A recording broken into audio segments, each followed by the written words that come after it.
दुर्योधन का ननिहाल कहाँ था? देखिए, हम एक तरफा नहीं बोलते, हमारा यही तरीका है। आपको तेज तेज बोलना है, मैं ऐसी कोई बात पूछूंगा नहीं जो आपको पता नहीं है, लेकिन तेजी से बोलिए क्योंकि रिकॉर्डिंग इधर हो रही है, आपकी आवाज़ यहाँ तक आनी चाहिए। दुर्योधन का ननिहाल कहाँ था? गंधार, जहाँ से माता गांधारी आई। अब उसको क्या कहते हैं? अफगानिस्तान। वहाँ 1805 में पंडित नंदराम टिक्कू प्रधानमंत्री थे। 1805 में, बहुत पुरानी बात नहीं कर रहा हूँ।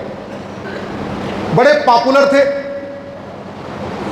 उस जमाने में। उन्होंने गंधार को दुनिया का सबसे बड़ा बिजनेस सेंटर बना दिया था।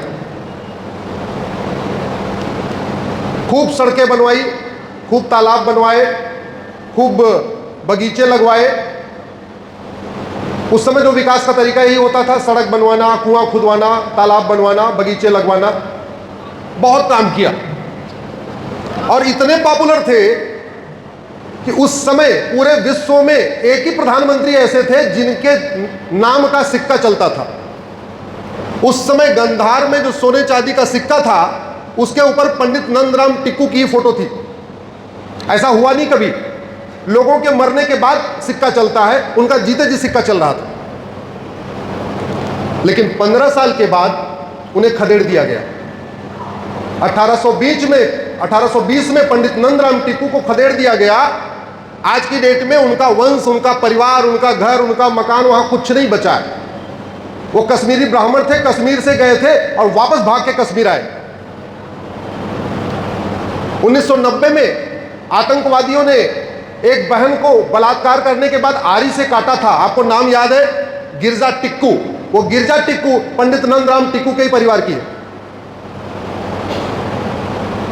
अच्छा, 1805 में जब पंडित नंदराम टिक्कू प्रधानमंत्री रहे होंगे, जब उनका सिक्का चल रहा होगा, तो उन्होंने सोचा होगा क्या कि हमको 15 साल के बाद यहां से सब कुछ छोड़ के भागना होगा? सोचा होगा क्या? नहीं। उस समय वहां के हिंदुओं ने सोचा होगा क्या हमको सब कुछ छोड़ के भागना होगा? नहीं। उस समय दुनिया का सबसे बड़ा शिव मंदिर गंधार में ही था।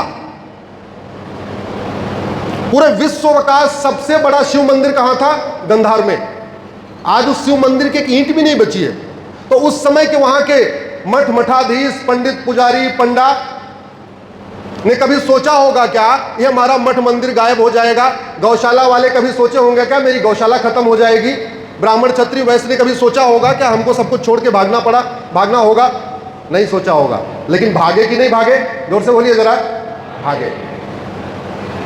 अंग्रेजों ने 1881 में जनगणना शुरू कराई पूरे देश की। और पूरा देश मतलब 1881 में भारत, पाकिस्तान, बांग्लादेश, उस समय भारत था। 1881 से जनगणना शुरू हुई। मैं 1881 का आंकड़ा नहीं बता रहा हूं, मैं आपको 50 साल के बाद का आंकड़ा बताता हूं। 1931 का आंकड़ा। जनगणना 10-10 साल पे होती थी। 1881 में हुई, 1891 में हुई, फिर 1901 में हुई, फिर 1911 में हुई, फिर 1921 में हुई। मैं 1931 का आंकड़ा बता रहा हूं। 1931 की जो जनगणना हुई उसमें सिंध के 4 जिले थे। एक जिला था हैदराबाद। ये अपना वाला हैदराबाद नहीं, 15 मिनट के लिए हटा लो, पुलिस हटा लो, हिंदुस्तान से खत्म कर दूंगा, ये वाला हैदराबाद नहीं, वो वाला हैदराबाद। उस समय वहां हिंदू 70% थे, सिंध वाले हैदराबाद में। कराची में 50% थे 1931 में। लरकाना में 65% थे और शिखरपुर में 65% थे। ये सिंध के शहर बता रहा हूं, सिंध के जो जिले थे उनका बता रहा हूं। तो जब सिंध के हैदराबाद में 70% हिंदू रहे 1931 में, तो उन्होंने सोचा होगा क्या कि 15-16 साल के बाद देश बटेगा और हमें अपना मकान, दुकान, खेत खलिहान छोड़ के भागना होगा? नहीं। उस समय कराची, लरकाना, शिखरपुर, जहां ओवरऑल 65% हिंदू थे, तभी उन्होंने सोचा होगा कि हाँ 15 साल के बाद 1946 में, 47 में देश का विभाजन होगा और हमें अपना मकान, दुकान, खेत खलिहान, उद्योग व्यापार छोड़ के भागना होगा? सोचा होगा क्या? आज भारत में जहां हिंदू 70% है, वो सोचते हैं क्या? नहीं, उन्होंने भी नहीं सोचा था। लेकिन भागे कि नहीं भागे? भागे। आडवाणी जी, जेठमलानी जी, इंद्र कुमार गुजराल, मनमोहन सिंह जी ने कभी सोचा होगा अपना हमें मकान, दुकान, खेत खलिहान छोड़ के भागना होगा? नहीं। भागे कि नहीं भागे? भागे। राज कपूर, सुनील दत्त, देवानंद, सुरेश ओबेरॉय, गुलजार, इन्होंने सोचा था क्या मकान दुकान खेत खलिहान छोड़ के भागना पड़ेगा? नहीं, भागे। आपको एक चीज बता दूं, विभाजन के पहले भारत की जो फिल्म इंडस्ट्री थी वो बॉम्बे में नहीं थी। विभाजन के पहले भारत की फिल्म इंडस्ट्री पाकिस्तान में थी, वर्तमान पाकिस्तान में। इसलिए जब विभाजन हुआ तो सारे हीरो हीरोइन वहीं से आए। इधर कोई हीरो, इस वाले भारत में नाटक होता था, इस वाले भारत में फिल्में नहीं बनती थी, उस वाले भारत में फिल्म बनती थी। इसलिए 1950 के दशक के सारे हीरो हीरोइन इधर के नहीं है, सब उधर के हैं। चाहे वो देवानंद हो, चाहे अमरीश पुरी हो, चाहे राज कपूर हो, चाहे पृथ्वीराज कपूर हो, चाहे लिखने वाले, बजाने वाले, म्यूजिशियन, सिंगर, सब कुछ उधर से ही थे। इधर वाले भारत में केवल नाटक होता था, फिल्म नहीं बनती थी। फिल्म उधर वाले भारत में बनती थी। गुलजार, शेखर कपूर, खुशवंत सिंह, अमरीश पुरी, मिल्खा सिंह, लाला अमरनाथ, यश चोपड़ा, प्रेम चोपड़ा, ऋतिक रोशन के दादा रोशन साहब, इन्होंने भी नहीं सोचा था। अभी हम कल जन्माष्टमी मनाए और पिछले महीने हमने क्या मनाया? शिवरात्रि। 1947 में 19 जुलाई को शिवरात्रि थी। और ये जितने मैंने नाम लिया, आडवाणी जी, जेठमलानी जी, गुजराल साहब, राज कपूर, सुनील दत्त, देवानंद, सुरेश ओबेरॉय, शेखर कपूर, खुशवंत सिंह, अमरीश पुरी, मिल्खा सिंह, लाला अमरनाथ, यश चोपड़ा, प्रेम चोपड़ा, रोशन साहब, इन सब लोगों ने शिवरात्रि 19 जुलाई 1947 को शिवरात्रि अपने घर में मनाया था। लेकिन जब जन्माष्टमी आई तो सब लोग झुग्गी में आ चुके थे। सब अपना मकान दुकान खेत खलिहान उद्योग व्यापार छोड़ के भाग चुके थे। मैं आपसे पूछता हूं, जिस सोच ने भारत का विभाजन कराया वो सोच बढ़ रही है या घट रही है? ईमानदारी से बताइए। जिस पाक नापाक की सोच ने भारत का विभाजन कराया, भारत का विभाजन हुआ कैसे था? भारत का विभाजन हुआ, हम पाक हैं, तुम लोग नापाक हो, पाक नापाक एक साथ नहीं रह सकते, इसलिए हम पाकिस्तान बनाएंगे। पाकिस्तान को जोड़ दीजिए, संधि कर दीजिए, तो क्या हो गया? पाकिस्तान। पाक धन स्थान पाकिस्तान, ये पाकिस्तान नाम उसी से आया। हम पाक हैं, तुम नापाक हो, पाक नापाक एक साथ नहीं रहेंगे। वो पाक नापाक की सोच बढ़ रही है, खत्म हो गई या घट रही है? ईमानदारी से बताइए जरा। बढ़ रही है। अगर वो पाक नापाक की सोच बढ़ रही है तो खतरा बढ़ रहा है कि घट रहा है? बढ़ रहा है। जिस पाक नापाक की सोच ने गंधार को कंधार बना दिया, कुंभा को काबुल बना दिया, पर्शिया को ईरान बना दिया, कैके को पेशावर बना दिया, बालिक को बल्ख बना दिया, कंबोज को बदक्सा बना दिया, तक्षशिला को रावलपिंडी बना दिया, वो सोच बढ़ रही है कि घट रही है? जिस पाक नापाक की सोच के कारण यमन अशांत है, कांगो अशांत है, ईरान अशांत है, इराक अशांत है, सूडान अशांत है, इजिप्ट अशांत है, सीरिया अशांत है, बांग्लादेश अशांत है, फिलीपींस अशांत है, सोमालिया अशांत है, नाइजीरिया अशांत है, तजाकिस्तान अशांत है, अफगानिस्तान अशांत है, वो सोच भारत में बढ़ रही है कि घट रही है? बढ़ रही है। तो अगर सोच बढ़ रही है, आने वाले समय में अशांति बढ़ेगी या घटेगी? बढ़ेगी। पाकिस्तान तो छोड़िए, पाकिस्तान राजा भरत का ननिहाल था, माता कैकेयी वहीं से आई थी। ये जो वर्तमान पेशावर है ये पहले कैके कहलाता था। ये कैके जहां से माता कैकेयी आई थी, अब उसको पेशावर कहते हैं। और आपको जान के आश्चर्य होगा, दुनिया का सबसे बड़ा भगवान विष्णु का मंदिर पेशावर में ही था, कैके में था। आज के 2000 साल पहले दुनिया का सबसे बड़ा जैन मंदिर, इधर जैन कितने हैं भाई? कोई जैन है क्या? जैन लोग आए नहीं? क्या बात है, छुट्टी मार गए? अच्छा, जैन नहीं आया। 2000 साल पहले दुनिया का सबसे बड़ा जैन मंदिर मुल्तान में था।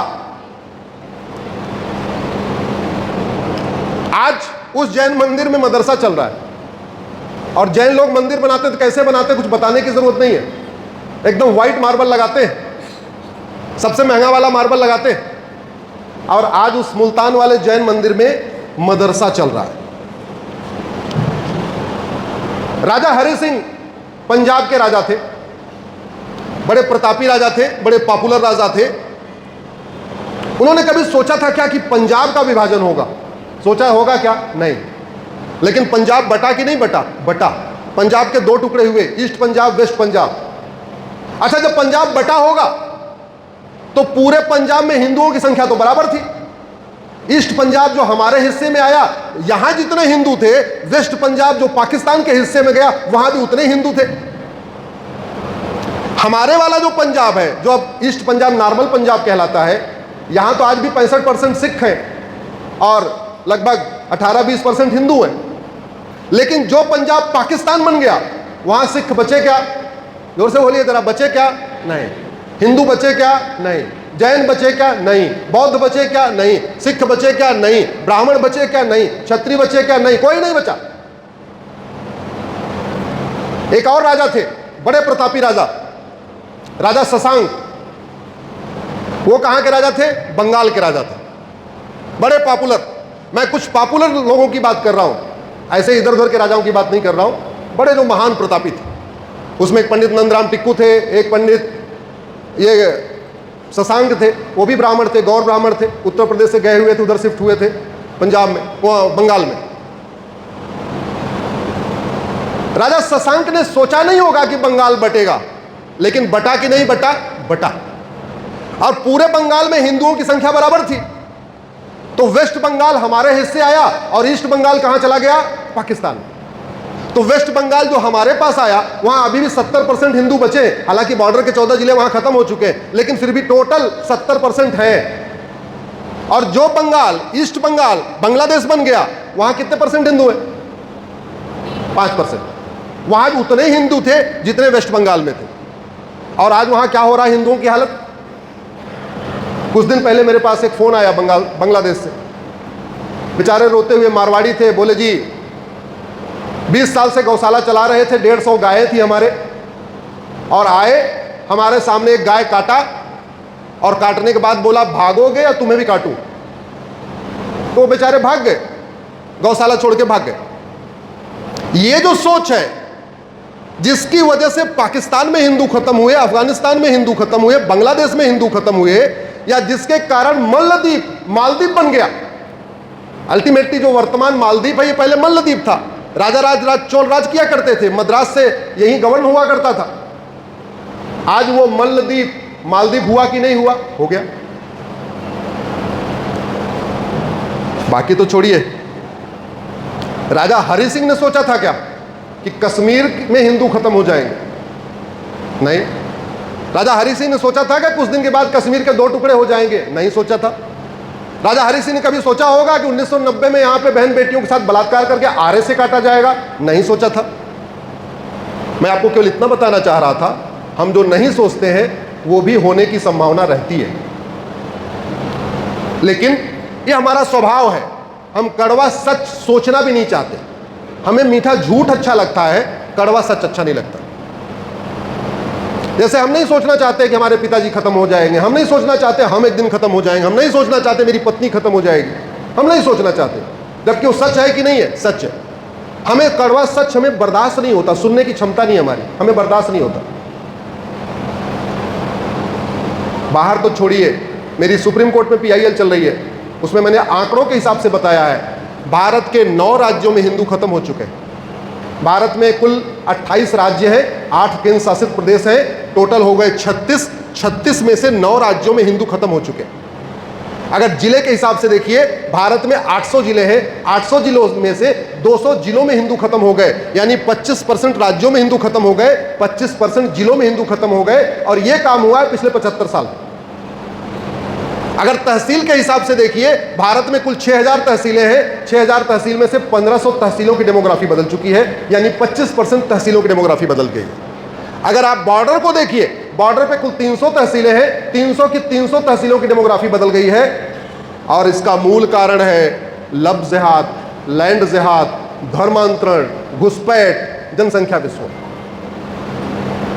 इसलिए हम बाकी कोई भी काम कर ले, लेकिन जब तक इसको नहीं रोकेंगे तब तक स्थिति बदलने वाली नहीं है। और अगर हमने इसको नहीं रोका, जो डेमोग्राफिक इंबैलेंस हो रहा है, इसको नहीं रोका, तो स्थितियां हमारे लिए अच्छी नहीं रहेंगी।